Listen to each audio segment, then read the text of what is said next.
Welcome to the Businessmen and Women of Color podcast. I am your host, Ann Alston, and it is my pleasure to bring quality programs to all of you. I am so excited, and I keep saying I'm excited because I am, to be back again with another amazing speaker. And it just goes on and on because we have so many good people who is on this podcast season that is offering such amazing advice. So I want to encourage everyone to please take the time to visit every page and listen to every podcast because this information you can't get anywhere else. Please take advantage of this unique opportunity. Just in case you didn't know, the purpose of the Businessmen and Women of Color podcast is to not only share our profession and industry information, but it's also for career seekers and working professionals who are looking to get into this line of work. So please make sure you visit all the pages. I also want to take a moment to thank our corporate sponsors, which are a family of authors, Butler Armstead Consulting Solutions, Human Resource Learning Center, J&F Enterprises, and Women Offering Wealth, along with a host of other business sponsors and partners who is helping to make this season a success. So one of my favorite part of the podcast is the Authors Cafe, which we have authors who come on and want to talk about their publications and what inspired them. But we also want to talk about their journey, their career backgrounds and what led them to write these books that they have written. So I would like to bring to the podcast YM Cherie. YM Cherie is an Army veteran who currently resides in Portsmouth, Virginia. She's a proud mother of two daughters, one a CNA and currently in college, and the other one is serving in the U.S. Army. Cherie is a graduate of Colorado Technical University, and she has two MBAs, one in business administration and the other one in project management. While she was in high school, she written a short story about King Arthur, which gained a lot of attention throughout her school tenure there. It kind of escalated to the point where she really took an interest in writing more and more articles and things of that nature. When she was in the military and stationed in Germany, she tried her hand at poetry that she sent to a publishing company, but it didn't go so well. But she didn't give up. She later took on new challenges, and now she has a new book, which she's going to talk about today. So, ladies and gentlemen, please welcome YM Cherie to the podcast. Thank you for having me. You're I'm so welcome, excited. girl. Woo! I'm so excited too because I want to hear about this book now. You got me Oh boy. wondering. Oh my goodness! But you know what? We're gonna keep the suspense going because I know you guys see the title like Fantasy Island. Y'all like, okay, is this Le Play? Le Play? It's not that Fantasy Island, okay? So, Miss Cherie, tell us Yeah. about your background and just in general, about your MBAs and how you got to get into that line of work before you started writing your books. Okay. Well, I was in the military. I was a light wheel mechanic. I was in the Army for about 3 years, 5 months, 7 days. I know that because of my DD 214 when I was honorably discharged. Um, so basically, what happened was I was still living in Colorado, so I decided to go to college.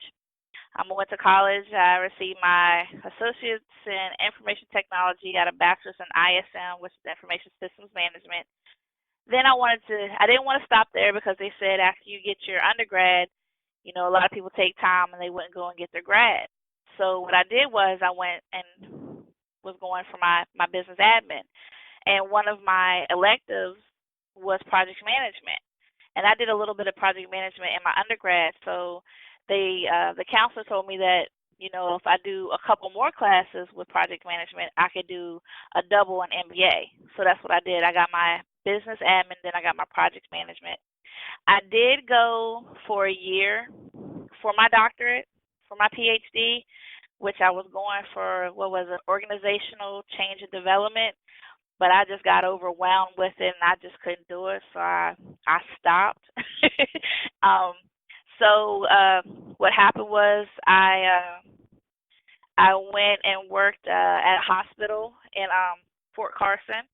I basically was assistant systems administrator there, dealing with the CHS, Alta, and Accenture and things of that nature that helped uh, military soldiers and stuff come through the hospital, which helped, the systems and stuff that they ran to check soldiers and things out.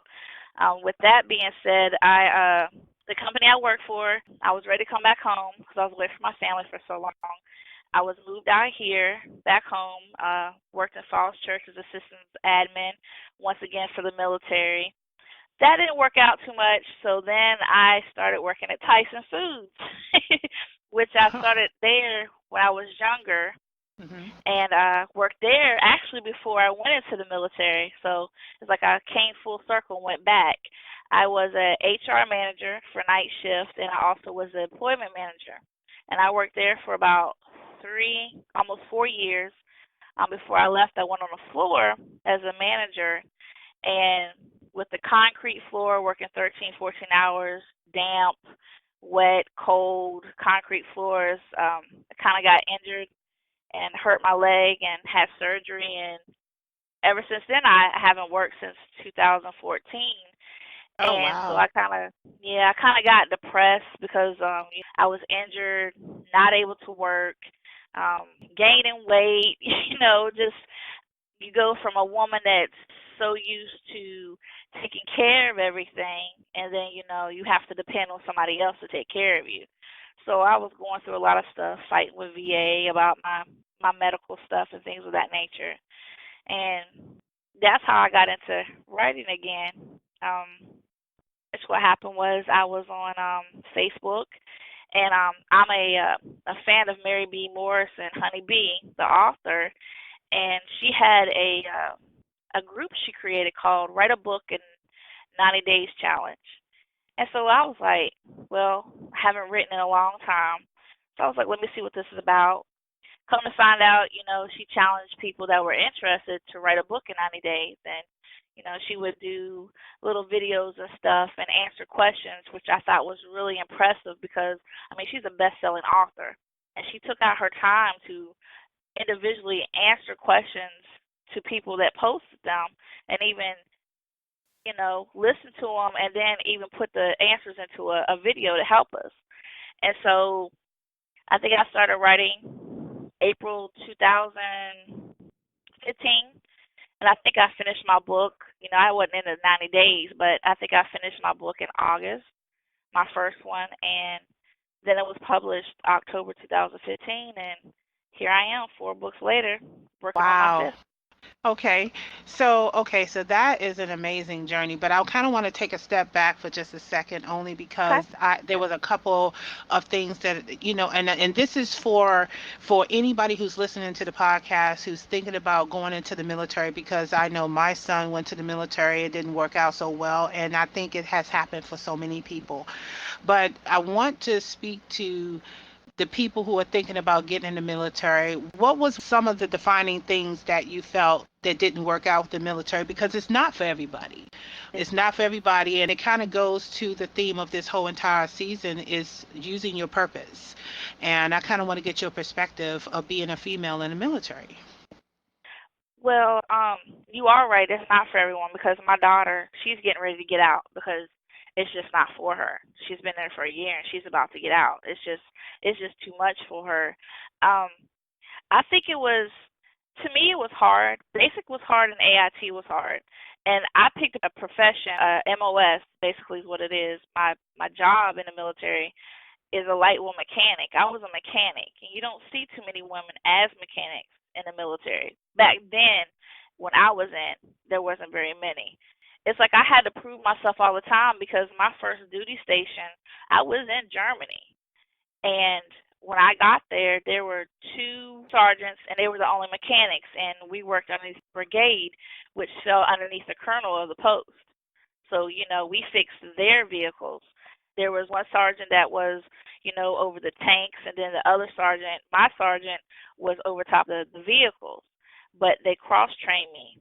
So, it was hard at first because a lot of people looked at me and they're like, "Oh, she's a female. What does she know about fixing the vehicle?" And there have been times when we're in the field, if we fix vehicles for like the Air Force or the MPs and things of that nature, you have different levels. and you have the 10, and you have the 20 level. 20 level would be me, and I would be working on my own vehicles. But 10 level is like the operator level. So um, certain levels had to do certain things on their vehicle, and then 20 level is my level, which is a mechanic. So if there were certain things that had to be done on the vehicle, they would look at me and be like, "You're supposed to do it." I'm like, "No." And I had a lot of problems with that because I had sergeants and stuff. I'm a lonely little PFC, little private, and they thought, well, because they outranked me, they could tell me what to do. But I had the backing of my sergeants and my motor pool sergeant and my warrant officer. But I really had to prove myself. But once I did, when I showed them, okay, a lot of guys that came to me, they didn't even know what certain tools were, and I'm like, "You're a man and you don't know what this is." I kind of got my get back Wow. sometimes with Wow. it. So That, you, just, and you then sound like my husband because he's a mechanic by trade, and he says the same thing all the time when there's another guy involved. He's like, "You don't know what this tool is, and you don't know what this exactly, does." But I think and it's I amazing that you went through that for as long as you did, because I will tell you, I don't know that many women that's in the military personally.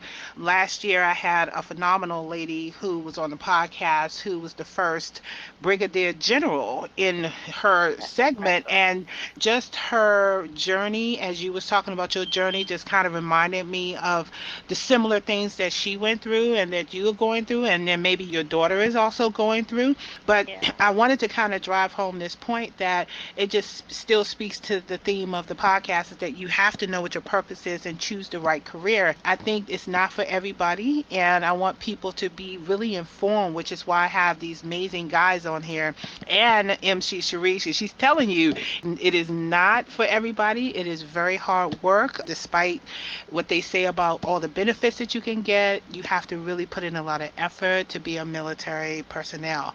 And I want to applaud you, first of all, for serving our country and to just representing female in the military spectrum.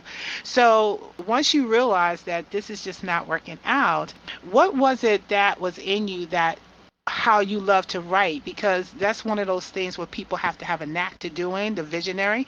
So what was it for you that clicked and said, I really love to write? to be honest, to this day, I don't know if it's really clicked, like it's really set in, because every time I write a story, I always second guess myself. I always second guess myself. And every time I put out a book, it's like, oh, it's not going to do well. I always think like that because I never take writing a book and having individuals, even if it's just one individual that goes out there and purchase something that I wrote, it's still always a humbling experience to me because, people are taking their hard earned money, whether it's 99 cents, a dollar, whatever. It's still them taking a chance on me. So I don't know if it's really clicked yet because I feel like I have so much to learn still, that I really don't see it as that, if that makes sense. It doesn't click that I'm an author. It's Yeah, just yeah. You just kind of do it. It just comes natural, right? yeah, it's just well, it's a lot of work though. It's a lot of work, but I mean, the ideas they come. It's just putting it all together and packaging it and putting it out there for someone.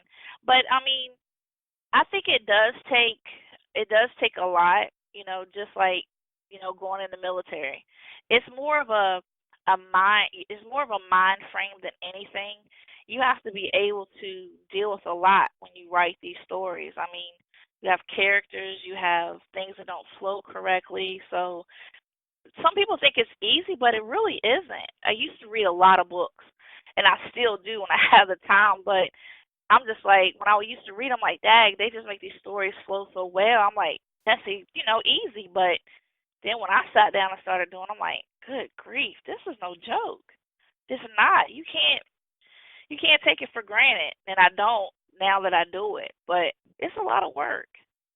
It's definitely a lot of work, and you have to be passionate about writing. So, let's get into Fantasy Island. Tell us about Fantasy Island. What's it about? Don't worry, you can talk a little bit free, just a little bit, just Okay. a little. Well, Fantasy Island, you actually kind of hit the nail on the head. It is kind of sort of like the TV show.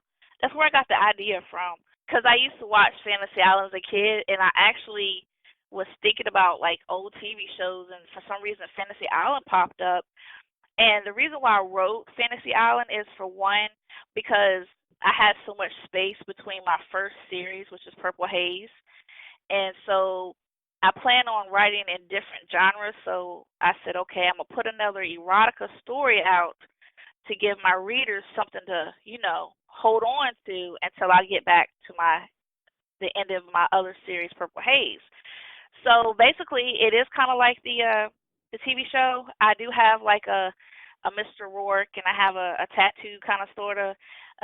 Mr. Rourke is actually an author, is on an island, and she has a deadline of writing a book. So basically, it's me. She has a deadline of writing a book, but she has writer's block. So she's trying to write a erotica book, so she decides to throw a contest and have 4 people enter a contest and have them write out their sexual fantasies. And then she chooses the individuals, and then she brings them to the island so they can live out their fantasies. So basically, that's what it is. I have just four everyday people. I have Melody Edwards, who is a plus size female, who's gained weight over a couple years because she's married, and she feels as, she has self-esteem problems. She's in a marriage that's topsy-turvy, husband that doesn't really support her with her weight and things of that nature. Then you have Joanna Michaels, who is a young Caucasian female in her early 20s that's a marketing director for a good company, a prestigious company. But she goes through relationships, like every 6 months she's in a different relationship because they never work. And she has this issue where she's always been attracted to females, but she's never lived out that fantasy. Wow. So, she's having issues with that. You have Michaela Washington. Oh, wait a minute. You can't give it all away. You can't give it all away. No, See, that's a teaser, right? No, I have. There are 4 characters. There's 4 characters. Okay. I just want to make sure. I want people to buy your book to find out more about these characters. I'll tell you. The other character is Michaela Washington. She's a feisty little cop from Chicago, and she's about to go through. She's engaged, and she has a passive aggressive fiance. So she has a fantasy of white men. I'll just put it that way. Then you have an older Caucasian judge. He's like in his late 40s, early 50s, and he's a widower, but he's always been attracted to black women because he likes how they're aggressive and to take charge. So they all have these fantasies, and basically with the fantasies, I took the idea because I was going to create another book, and it was going to be called The Candy Shop, where I was going to do a book about escorts. So instead, what I did was I took the name of certain candies, and I named the 4 different fantasies candies. So you have Snickers, you have Skittles, you have Three Musketeers, and you have Kit Kat.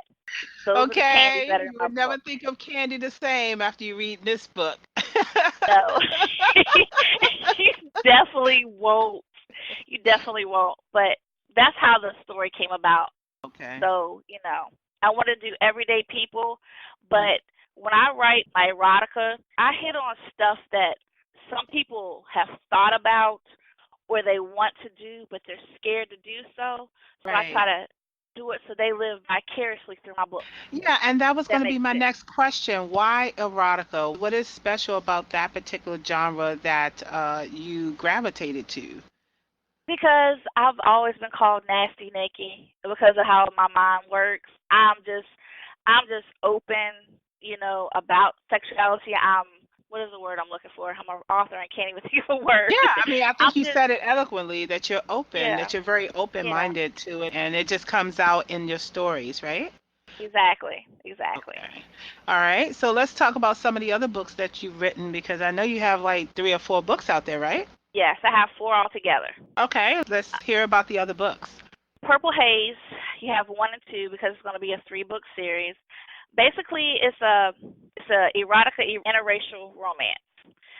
Basically, you have Imani Rose, who is a black female who works for Sebastian Chandler, who has his own company.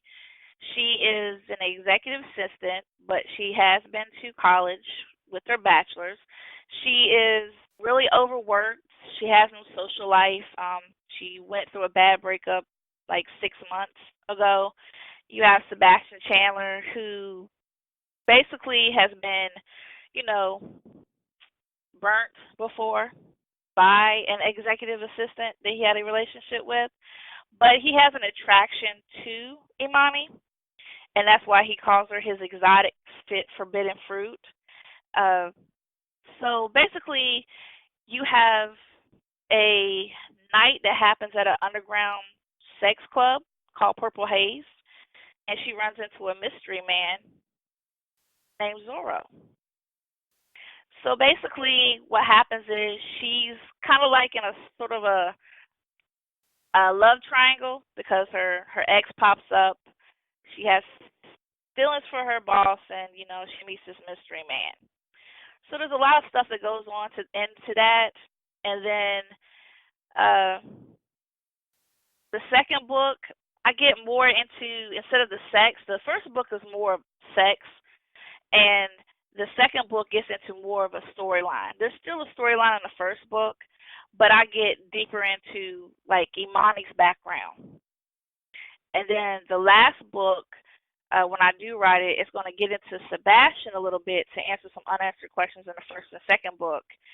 And there's a lot of stuff that hasn't been answered in the first two books. So there are cliffhangers in it. I'm not gonna lie. I mean, you read Wow. my you read my reviews, they'll tell you.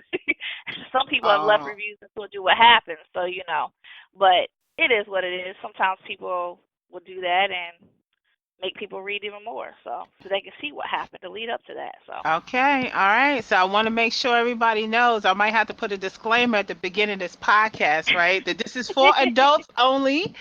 Okay. Make sure your children is not getting a handle on this Fantasy Island book or any of our other books. And but no, oh, I well, have I don't know. one I that don't know. I don't know, Cherie. It no, sounds very enticing the way you described but everything so far. But I do have one that is it's called the Switch Up.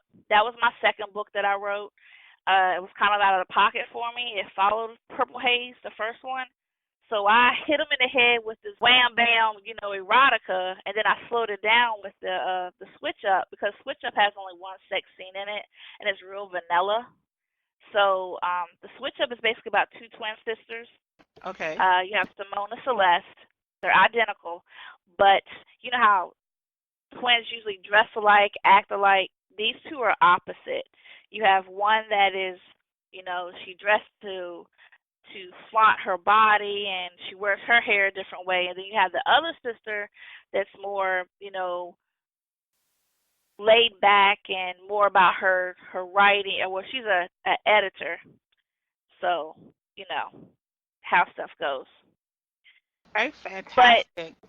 they switch up spots though. They They switch up switch up spots. spots. Okay. They Yeah, switch up so it's like spots. some family drama, some Mm. relationship drama, some secrets come out, Ooh. so See, I like drama stuff, so I might have to get that yeah. book.